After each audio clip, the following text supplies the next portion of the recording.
For Women's History Month, we're talking to an Auburn woman leading the charge to keep women safe. Nina Salarno lost her sister to domestic violence more than 4 decades ago.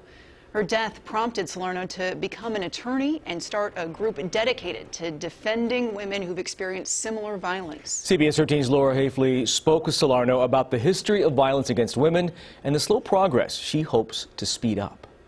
She was dating Steve Burns. He was kind of the high school football star. At 19 years old, Nina Salarno's sister Katina was shot to death after her ex-boyfriend stalked her all the way to her college campus. He shot her point blank in the back of her head. Nina Salarno is now the president of Crime Victims United and an Auburn-based attorney taking up arms to defend other domestic violence victims after witnessing a flawed criminal justice system that wouldn't. And she saw the treatment of our family and the victim. Her fight started in 1979 after her sister's murder. At 13 years old, I was the youngest victim advocate in the United States. I testified in front of President Reagan's task force. But it wasn't until 1994, 15 years later, that Congress passed the Violence Against Women Act, the first piece of legislation protecting female victims of domestic violence and sexual assault. Since then, Salarno says California has taken significant steps backwards.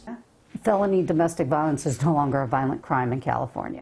Rape of an unconscious woman, which happens at almost every college campus, is no longer a violent crime. We can't prosecute them, and DAs are having hard times with that. According to RAINN, the Rape, Abuse, and Incest National Network, 26.4% of female college students experience rape or sexual assault.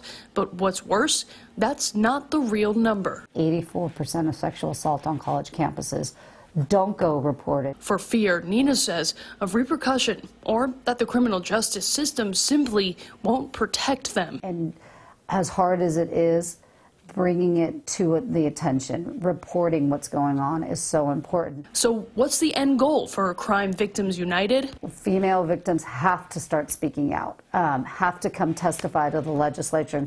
We want these people that are in power to start listening to us because these are our stories. Let's make sexual assault and domestic violence serious felonies again in California.